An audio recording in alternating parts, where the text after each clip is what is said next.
Garrett, welcome to the show. Excited to be here. Thanks for having me, Tom. Is it true that you created the $100 gift voucher to jump on a demo campaign? Not me, but I said yes to it, which I think is a big part. I can't take the credit for the creation. The credit actually goes to a very talented woman named Hannah Mans, who now does ABM for leads all of ABM for Twilio, I believe. But at the time, she was my director of marketing, and she screwed up. So what happened was we had Sendoso, and we had a large account with Sendoso. And so Sendoso has a use it or lose it credit system. She wasn't aware. I wasn't aware. And on top of not being aware of the credit system being use it or lose it, we were not aware of the renewal. And so the renewal was up around the corner. I think we had 16,000, if I remember correctly, dollars in Sendoso, and she didn't know what to do with it. So she said, hey, what if we just gave people a gift card? We could update our LinkedIn ads like by end of day today or tomorrow, whatever it was. We'll launch it, and we can use the whole thing. Well, when that happened, we had a manually verified list of 10,000 target accounts that we wanted to break into in the B2B SaaS space. And we held sales calls with 6,800 of them in the first 18 months, all from the gift card. And now I think it's about 5 years later, and the gift card is still crushing it. It's crazy. That is an absolutely incredible hit rate on the 10,000, 68%. Because I hear some other people on the internet and on LinkedIn slagging off that strategy, but you got in front of all of those companies, and presumably it was a profitable campaign, even including the $100 per demo or $100 per sales call. Yeah, there's a lot of talking heads on LinkedIn who don't have practical experience with what they're discussing. They're exceptionally bright, and they're even more theoretical. And I would argue that Directive is pragmatic in the sense that we all have hypotheses, and I would say Directive does a good job of testing those. And a lot of times, most of the time, our hypotheses are wrong. And I think that the critical part of having an opinion is validating it with one's own experience instead of with the money of others, especially as an agency. So, back when we were doing this, for example, I think I did 18 million in bookings last year from LinkedIn ads with the gift card. At the same time, most of my competitors were saying it didn't work, and I was able to take their market share. So I think that a lot of times people have opinions that are wrong. And that is what we're going to talk about today, because we have gone, or Directive and you have gone from from zero to roughly 25 million in over the last 10 years. And I'm fascinated by agencies, and especially agency founder CEOs, that are able to buck the trend and create breakout awesome service businesses. And so I want to go through growth, international expansion, ops, finance, etc., and trying to understand how you've done this. How does that sound? Sounds amazing. It'd be super fun. Let's do it. So let's first talk about growth. I know the LinkedIn example. I think that you were planning to offer that as a service for your clients. So you went hard on it recently, and you personally did that, right? It wasn't somebody, well, you probably had support from your team, but you were driving that knowledge gaining campaign. Yeah, I mean, in general, to me, this is a personal belief. I have not been able to do anything very well in my business that I didn't get to work for myself first as a service offering. So if I'm going to sell it to an organization, I want to do it for myself. So for example, if I was like a D2C agency, I would probably have to have a brand that was like a flagship brand underneath the agency that I could test everything on. At Directive, because I serve B2B SaaS and I'm an agency with an MRR recurring business model that still has variable pricing, just like they had usage-based pricing. We actually have the exact same core components of our businesses between SaaS and agency. And so when we have similar AOVs, we have similar desires for a explicit type of customer with certain firmographic and psychographic traits. We share so much in common. So I've noticed every time I can get something to work for me and it has an authentic story, hey, I function as the chief revenue officer at Directive. I wanted to accomplish this thing. Here's how I did it, and I can do it for you. It's just different. I don't know what to tell you. Like when you can just be honest with somebody and be like, yeah, I'm not just like all the other agencies. Sure, I have more B2B SaaS spend under management than I think anyone else in the world. But I also do it for myself, and here's my story. And I think that the do it for myself and my story part resonates a lot better. And it helps us have better internal training.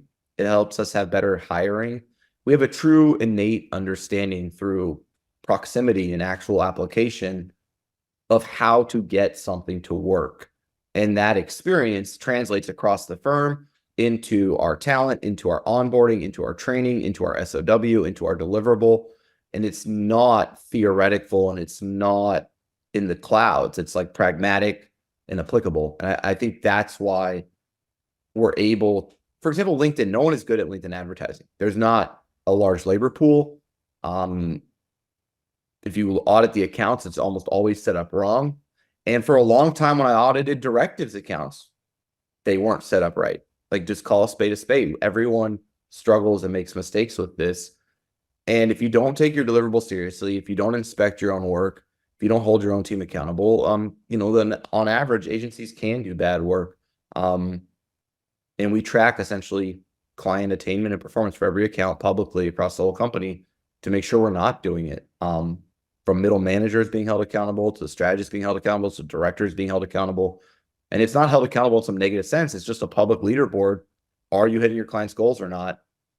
And it forces two things. It forces you to set better goals and it forces you to attain them. And that's, I think, how you build a strong business. Let's talk about positioning, because I understand you guys started just with SEO, but now really like the core marketing services you offer. Was that a strategic choice? And at what point did you decide that you are now ready to offer other things? We started with just SEO, local SEO. I brought on a gentleman named Brady Cram. He's been with me now for about 9 years. He, at the time, was running ads for a medical device company.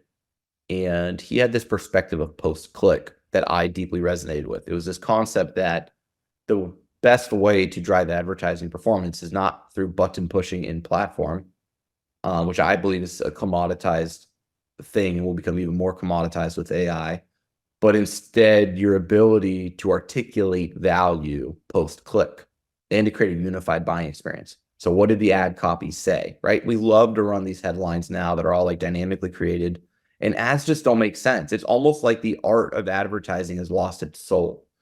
And I had this soulful belief that like advertising should be artistic, should be creative, and can drive performance, but like it can be soulful. And he shared that. And so we started a paid media offering a couple years in. And we saw it as a great cross-sell. They were both theoretically at the time, it was paid search and it was SEO. So really all it was what we had a concept called share of SERP. So the concept was if you're running ads and you know the average click-through rate is 2 to 4% and it's working, but you know the organic click-through rate's 29% in the first position, let's say, then if you really care, you can run ads, mine a search term report, see which queries are driving performance. And then you can also try to rank organically. You can try to show up on review sites. You can zoom out and stop looking at it as like, how are we doing with our rankings, and say, is my brand discoverable when there's purchase intent for the product or services we sell? And so we really wanted to have a discoverability offering. And that's kind of how we started. So that was a very natural cross-sell. Did you find that you immediately grew revenue by 50% when you started offering that, because half your clients took you up on it? Even more than that. And it works like, I do coaching for agency owners. So right now I coach 11 agency owners after hours when I'm not running Directive. And every one of them who started as an SEO shop and added paid media is now quickly seeing paid media outpace their SEO growth. Advertising is just a very special service in the agency world. So when you think about a service in the agency world and how agencies are valued as a multiple of EBITDA. EBITDA being the profit you have after everything else is paid for. And there's only one service I'm aware of right now that has what I would call incrementality, or increasing marginal returns on your cost of goods sold. So with advertising, you can have a percent of spend billing model. And what that means is as someone spends more, you charge them less, but you're still charging them more than your cost of goods sold is increasing. In everything else, you don't really get that type of scale. So in SEO, if you're doing 5 pieces of content at this price, you have to do 10 pieces of content at that price. And that price is actually usually discounted from this price, while you're not actually able to get any leverage on your hours. So you have diminishing marginal returns in most service businesses as you scale up volume. Conversely, paid media creates increasing marginal returns on your cash on hand, thus driving EBITDA, and is theoretically a very unique offering for an agency to offer. Let's jump over to the finance stuff, because I know this was the thing you were doing even pre-Directive, and it's something that I've heard you talk very passionately about. You mentioned about something to do with EBITDA, or if you're below 5 million in EBITDA, you're basically, you need to get to 5 for you to have a valuable company. Do you still believe that? Well, it's not that you have to get to 5 to have a valuable company. It's that you have to get to 5 million according to private equity. And that's a range. Yeah, I'm sure you could be at 4.2 with the right mechanics, or you could be at, 10 million, whatever it is. But in general, if you want to be the platform, okay, so the way agencies are sold and bought, from what I've learned, I haven't gone through the process personally, so this would be the hypotheses I'm talking about, where people talk with great confidence with things they haven't personally experienced. But to not be ignorant, what I would say is, in my discussions with bankers, private equity, and M&A folks in the space over the last 5 years, and trying to do multiple deals myself, 5 million in EBITDA is when you become the platform. Less than 5 million in EBITDA. So if you have less than $5 million in profit in a year time period, you are normally acquired by someone else and integrated into either a strategic, like a holding company, like a Dentsu Aegis, and you now become, so like, let's say Directive. Okay, so let's say I'm at 3 million in EBITDA, and WPP decides they want to get into the SaaS sector. They would buy Directive, and Directive would be the SaaS agency for WPP. That would be that. At 5 million, a private equity group would buy Directive, like a Mountain Gate or someone like that. I think there's also Periscope, for example. They would buy Directive, and then they would integrate other agencies into Directive, and Directive would be the home for the roll-up. And so you usually have to get to 5 million in EBITDA if you want to be the platform company. Makes sense. Am I right in saying that you guys reinvested the majority of profits for the early years of the business? And if yes, are you still doing that now? It wasn't the earlier. I mean, it was till this year. So I would say for the first 10 years, we ran the business purposely without even, I've never understood it. I guess I'm like a very simple-minded person. So all the books talk about why you need profit, but profit's simply a donation to the federal government. You can look at it a lot of different ways, but whatever you have in profit, you're paying taxes on. Okay. It's money you don't get to reinvest because it wasn't kept, like it wasn't reinvested. So you have to give it to them. Which is fine. I love this country. I love paying my taxes. I also don't willingly do that if I think there's a better opportunity to invest in my future. And so once I had 3 months cash runway, and I think there's some kind of important caveats, right? So once I feel safe about my cash on hand, that my business can survive economic turbulence, then I want to have enough top line revenue to get to my long-term goals. So in my opinion, if you run a performance marketing shop, you're at any substantial size, you're not going to have more than 30% profit. If you do, great for you. You're the exception, not the rule. I'd say 20% is hard to get to at size. So 20 is your floor, 30 is your ceiling.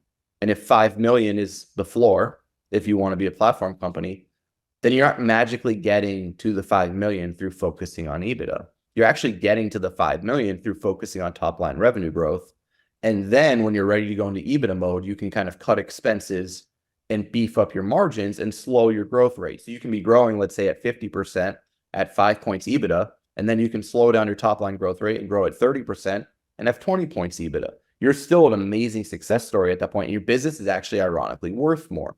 So all we did at Directive was focus on building up top line revenue to such a point that we could then start the 36-month journey to have profit so that we could do M&A and we could essentially elevate to the next stage in our journey. So aside from the, I guess, big marketing tests like LinkedIn, for example, were there anything else that you invested those potential profits or that excess cash in that had a big impact on the growth? Yeah, product. I think a lot of agencies don't treat themselves like a product. So if I'm servicing SaaS and I know the importance of product marketing in SaaS, I once again want to emulate them so that I can better service them, right? So if all these SaaS companies have product marketing, why do agencies not have product marketing and treat their services like that? In other words, well, as you grow your agency, if you don't create that like intranet, the internal, like for us, it's Notion, where each service has examples, previous QBRs, previous weeklies, training materials on every line item in the SOW. If you don't have that like infrastructural depth, when you get from that like initial family of the agency that started and you start, let's say, getting to the professionals that join the organization from the outside, quality erodes because you no longer have that core nucleus, that kind of cultural group that you built it with. Oftentimes, if you go back in our group, that was a group that was all in office, all in purpose, like all in person, got lunch together every day for 6 straight years. That's a different group than when you're at 150, 200 people and it's global and remote. And so the only way to maintain your standards of excellence and your culture of performance is with really, really strong training materials, infrastructural consistency, and then lastly, visibility systems, where you can see how every strategist is performing in their portfolio, how much revenue they're managing, what their customer satisfaction scores are at different stages of the retainer, how they're personally saying the relationship is doing. So we have this thing where we have what we call like customer experience score, and we have a customer satisfaction score. And we have leaderboards across the whole company for every department, for every director, for every associate director, and for every strategist. And you can see, right? So how are the middle managers performing across their pod? How are the strategists performing across their portfolio? And what we do is we have this kind of checks and balance system where the team says how they think that it's going. And then we ask the customer. And then the customer says how it's going. By adding both checks and balances, you have visibility and transparency, and you can't manipulate the system. And at the end of the day, it's exceptionally important. This is the biggest thing I learned, that your agency is externally focused, because the bigger you get, the more you get inwardly focused and your quality decreases. It's like quality and top line revenue are inversely correlated in agencies. And the only way to like reverse that, in my professional opinion, is to have a customer first culture with deep visibility systems that involves customer feedback, employee reverse feedback of the customer, and then visibility into goal attainment, so that every engagement you start at Directive starts with what we call North Star metric. And we state, what does success look like in this engagement? And for example, in Q1, Directive and its paid media department hit that North Star metric 79% of the time. That's a really big deal. Remember, a North Star metric and the way people hire agencies and manage us is we're always hired when the last agency failed for a number the business never attained. So 79% of the time, we're solving the problem the last firm couldn't solve and hitting a number the organization has never hit before. And to me, that's a really cool thing. The other thing I've learned about you guys is that you have a distinct culture. Could you share more about that? Yeah, I mean, I don't know. I don't want to do summer Fridays. Like, I'm here to work really hard. I want to be the best at my craft. I want to be ruthlessly committed to my own potential. And I want everyone who joins here to learn more about themselves, what they're capable of, and to become a better professional who has a bigger impact in their professional life on those around them and on their own ambitions. Yeah, I want to be an accelerator for performance. I want people to leave here and accomplish great things. I want to have a proud alumni that changes the world. They don't have to be here forever. I want them here as long as they're growing. If they stop growing and they're the right fit for us, they should leave, because they need to keep pursuing more for themselves. But I want a culture that holds people accountable to their own potential and to their own ambitions, and to really accelerate their growth in life. I think it's really important to me.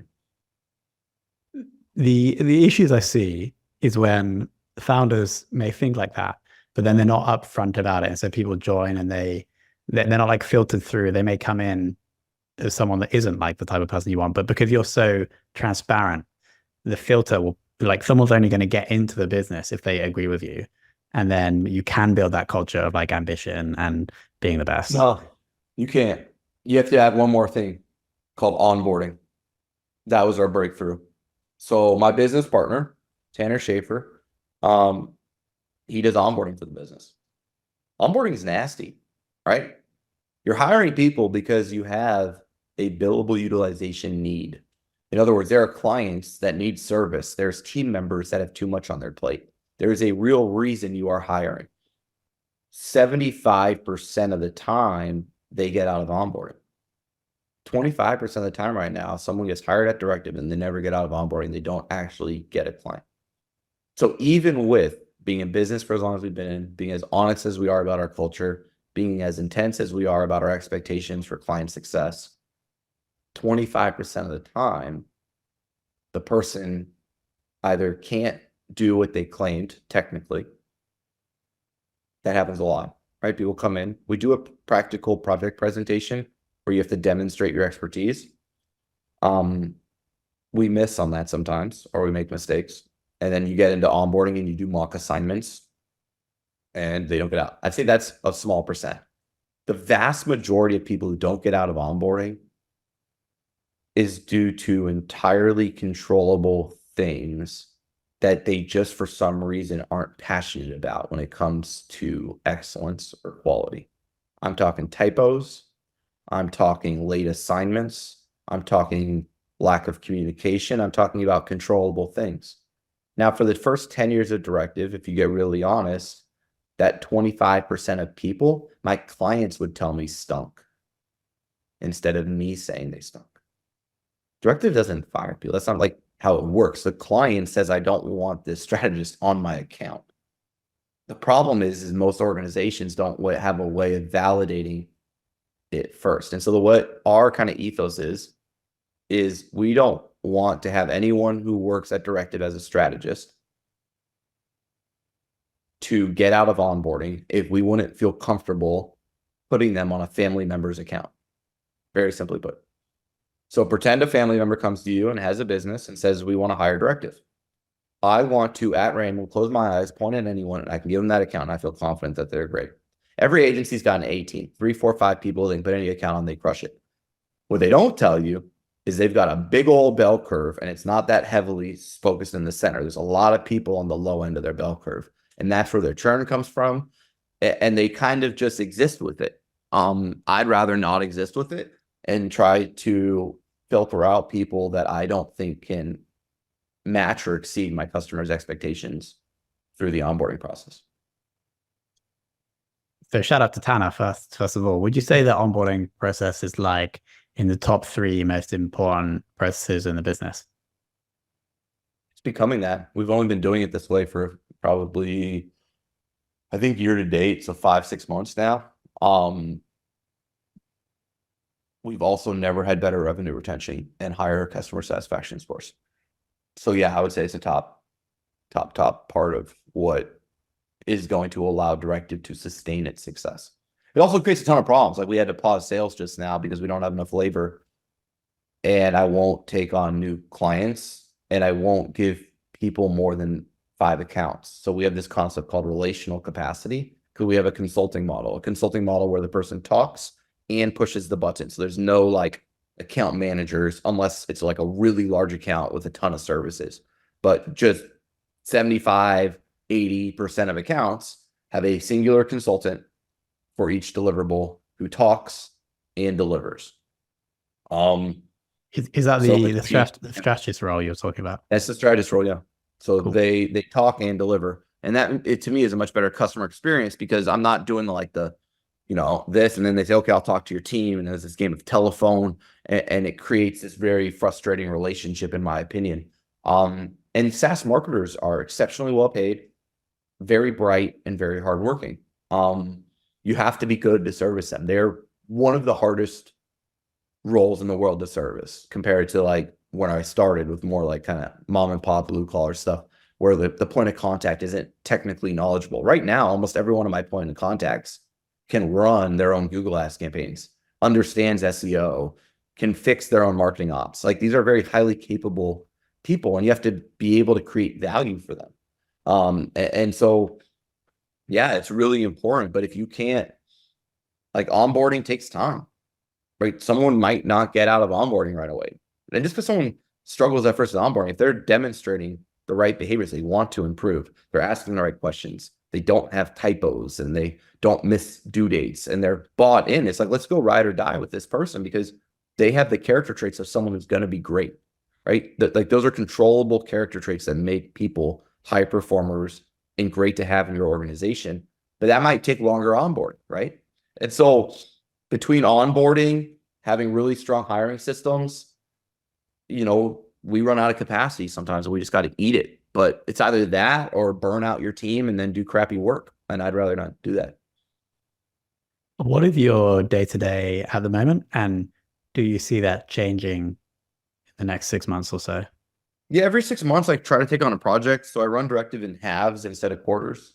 So when I ran on quarters, what I found is my executive team would copy and paste what they said they were going to do last quarter with different words because they didn't get it done. And you just end up recycling a bunch of garbage. So what we like to say at Directive is the depth of our solution is more important than the breadth of our activity. Like, being busy isn't a badge of honor. You need to create incremental impact that shows up on the P&L. If it doesn't show up on the P&L, it didn't matter. And so to do that, you usually need more time. You need to be sequential. You can't be doing a bunch of things at once. You need to go deep on one thing, get it done, go to the next. And you need to be iterative on the things that you've already done. And so my day-to-day, for the most part, is just looking at the greatest opportunities of the business. And I'm usually trying to find where I can have exponential growth. So like last year, we launched in November a down market offering. For the first time in the history of the company, we launched a down market offering. The market was crummy in B2B SaaS. Budgets were all cut.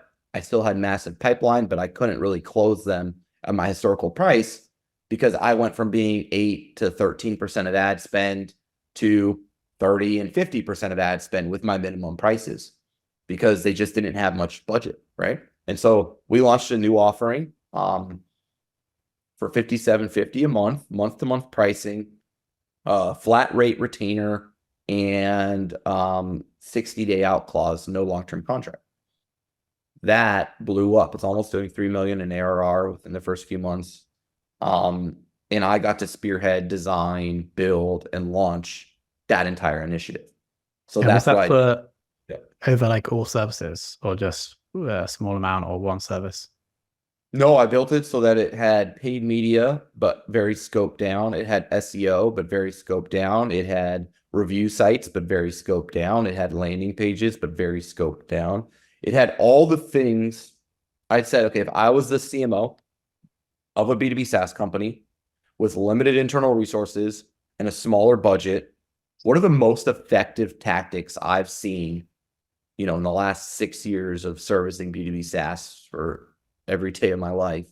What works, what doesn't? If I could only give them what works, none of the research, none of the fluff, none of the planning, just like straight up value tactically delivered in a smaller amount of hours, what would that look like? And we built that package, and it closes exceptionally well.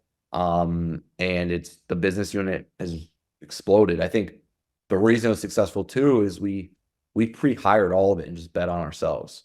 So we ran a pilot, we sold it 3 times, it worked, and we hired like 18 people or something. And then we just bet on ourselves. And then we rolled it out. But the quality's been great. The customer satisfaction scores are great. The retention's great. And the revenue's great. It's been really successful. Let's talk about the agency coaching stuff, because I didn't assume you do that for need of cash. Is that more like a passion side hobby? Yeah, I mean, I don't milk Directive. So like I've taken 2 bonuses in 11 years, I think. I paid myself the same way I pay myself a percent of revenue, according to partner equity. And so when we were small, I didn't make much money. And when we're big, I make lots of money. But I've never changed the rules. And I think that's really important. When I talk to most agency founders, they pay themselves despite their performance. They just usually pay themselves a lot of money, even though their businesses might not be growing, and their compensation isn't always a reflection of their success. And so at Directive, we've always paid ourselves a small percent of revenue, not EBITDA, to motivate ourselves to grow revenue, because more money, more problems in the agency game.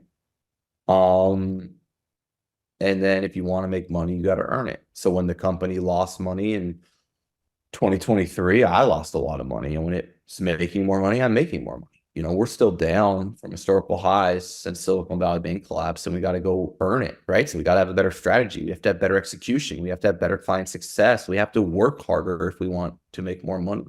I firmly believe that. And I try to stay exceptionally disciplined, and that I don't ever have treated the business as a piggy bank. It's a financial instrument.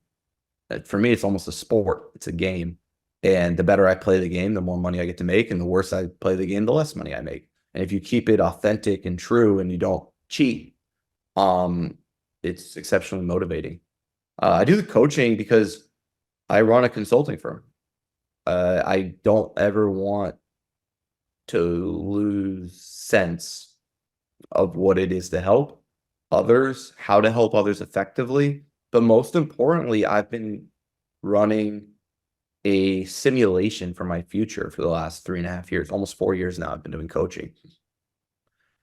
If my vision is to eventually be the chairman of the board and specialize in M&A, the concept is that I need to create leverage off of other CEOs without actually being involved in their day-to-day. I'm exceptionally strong at Directive because sometimes I stop coaching and I just start pulling up threes. In other words, I can play. When you do M&A, you don't get to play. All you get to do is coach. Most people are very good at playing and struggle to get leverage when they coach. You can ask Wayne Gretzky. You can ask Michael Jordan. You can ask every high performer who, for the most part, tried to go from playing to coaching, has struggled. And it doesn't mean they all struggle. It doesn't mean they don't break through or they don't evolve. But it's not like you just go do it one day and you're good at it. It's really hard. And so what I wanted to do is, before I started taking my own capital and investing it in others, I wanted to prove in practice that I could take an agency that I was coaching, provide them with advice, support, and insights, and grow their business. And I'm proud that I've done it with every one of the people I've coached. I've created a lot of economic value for them. And I feel like I'm preparing myself for what's next in my professional journey. That makes total sense. All right, we're going to link to Directive below. We'll link to your LinkedIn profile and the YouTube channel. Is there anything else we can mention or link to? I have a course. So I did something kind of cool. All my coaching and my courses on GarrettMehrguth.com. What I did is I got Directive involved in my course with me and our leaders. And so it has 5 sections that are kind of the 5 tenets of like an agency. So it has sales, marketing, finance, people ops, and operations. Each is a module. Each module is $895, and then the course is like $3,800. And essentially each lesson within each module is based on an asset, like a physical, practical, applicable part of the agency that we use to operate, run, or do it, whether it's a pitch deck, a just-in-time hiring sheet, a financial model. I then discuss why I built it, why I wanted it, why we did it. And then the owner and operator within Directive, the head of finance, the head of operations, the head of L&D, who actually manages and operates and executes that on a daily basis, speaks towards it. And then I do an interview at the end. So each lesson has 3 parts: my perspective, their perspective, and an interview about what we learned doing it together. And I think it's really, really valuable because as an owner of an agency, you can not only buy the course and learn, but you can forward it to your team and they can hear their own peer discuss it. And I think it creates a lot more applicable knowledge to add in like incremental value to your agency. I love it. We will link to that below. Garrett, it's been an awesome journey so far, and I'm looking forward to seeing the journey continue. So thank you for coming on. Thanks, Tom. Appreciate you having me.